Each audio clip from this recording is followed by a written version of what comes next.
అబ్బాయిలు, అమ్మాయిలు, ఈరోజు ఒక తెలుగు పాఠం మీకు చెప్తాను, ఓకేనా?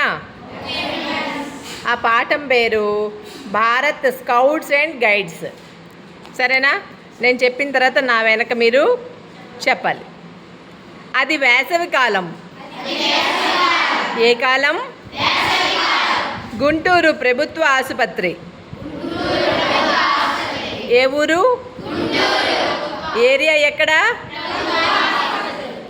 దగ్గర ఒక ప్రత్యేక డ్రెస్ వేసుకున్న బాలుడు, బాలిక ఉన్నారు. ఎవరున్నారు? వాళ్ళ డ్రెస్ ఎలా ఉంది? అక్కడ నడవలేని వృద్ధ దంపతుల చేతులను పట్టుకున్నారు. ఆ అబ్బాయి, అమ్మాయి ఎవరి చేతులను పట్టుకున్నారు? దగ్గరలో ఉన్న ఆటోను పిలిచి వారిని అందులో కూర్చోబెట్టారు. ఏం పిలిచారు వాళ్ళు? ఆటోలో ఎవరిని కూర్చోబెట్టారు? ఓకే. తర్వాత కుడి చేతి 3 వేళ్లతో సెల్యూట్ చేశారు. ఏం చేశారు? సెల్యూట్ ఎలా చేశారు? ఎలా చేశారు చూపించండి. 3 వేళ్లతో సెల్యూట్ చేశారు. వారిని పంపిన తరువాత తిరిగి వారు మళ్ళీ ప్రభుత్వ హాస్పిటల్ మెట్ల దగ్గరికి వచ్చారు. ఆ వృద్ధ దంపతులను పంపించేశారు కదా, మళ్ళీ వాళ్ళు ఎక్కడికి వచ్చారు? ఎక్కడ నిలబడ్డారు? మెట్ల దగ్గర నిలబడ్డారు. ఇలా దేవాలయాల వద్ద, ఉత్సవాల సమయాల్లో, ప్రకృతి వైపరీత్యాలు జరిగినప్పుడు, ఆపదలో ఉన్నప్పుడు, అవసరంలో ఉన్నవారికి, ప్రజలకు స్వచ్ఛందంగా సేవా కార్యక్రమాలు చేసే బాలబాలికలు పాఠశాలలో ఒక బృందంగా ఏర్పడతారు.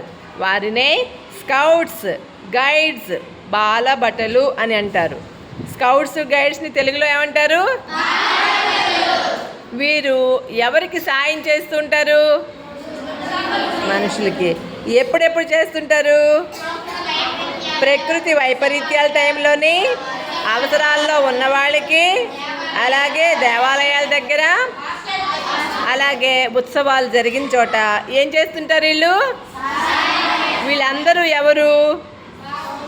స్కూల్ పిల్లలు. ఎవరు వీళ్ళందరూ? వీళ్ళని ఏమంటారు? Scouts and. ఇప్పుడు ఈ పేరాలోని క్వశ్చన్స్ అడుగుతాను, చెప్పిన వాళ్ళకి నేను చాక్లెట్స్ ఇస్తాను. అది ఏ కాలం? ఏ ఊరు?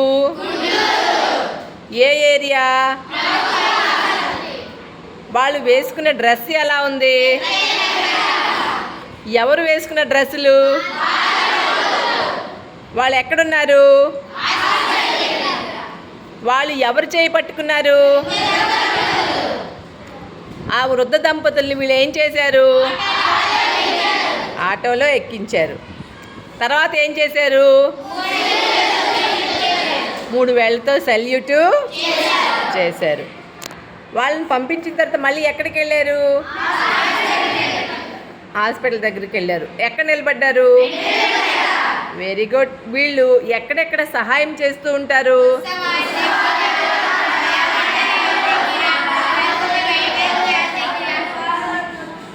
ఈ పిల్లలందరూ ఎవరు? వీళ్ళని ఏమంటారు? తెలుగులో ఏమంటారు? Very good. మీ అందరికీ కూడా నేను ఇప్పుడు చాక్లెట్స్ ఇస్తాను. చిన్నది చెప్పిన వెంటనే ప్రశ్నలు అడిగితే జవాబులు చెప్పేశారు. మీ అందరికీ చాక్లెట్స్ డిస్ట్రిబ్యూట్ చేస్తాను, ఓకేనా? ఎవరు వస్తే కూర్మారావు ఇలారా, ఒక్కొక్కరికి ఒక్కొక్క చాక్లెట్ ఇచ్చే త్వరగా. ఇలా మీరు ఏదైనా పాఠం చెప్పిన వెంటనే చదివేశారనుకోండి, మీ అందరికీ నేను చాక్లెట్స్ అవి ఇస్తుంటా, ఓకేనా? ఇటు పాఠము నేర్చేసుకున్నారు, చాక్లెట్స్ అందుకున్నారు. ఏదైనా సరే మనం కష్టపడితే మనకి ఫలితం అనేది ఖచ్చితంగా ఉంటుంది. మంచి పని చేస్తే ఎవరైనా మనకి బహుమతులు ఇస్తారు.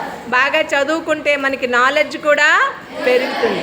నాలెడ్జ్ పెంచుకోవడం వల్ల భవిష్యత్తులో మనం మంచి పౌరులుగా తీర్చిదిద్దబడతాం. మనముగా మన ఇంటికి, మన సొసైటీకి, మన దేశానికి ఉపయోగపడతాం. అవునా కాదా? అప్పుడు ఆ పిల్లలు ముగ్గురు ఎలా సెల్యూట్ చేశారు? మీరు అలా చేయండి. Very good. అంటే చాక్లెట్స్ ఇస్తున్నానని సెల్యూట్ చేస్తున్నారా? ఓకే. Bye bye.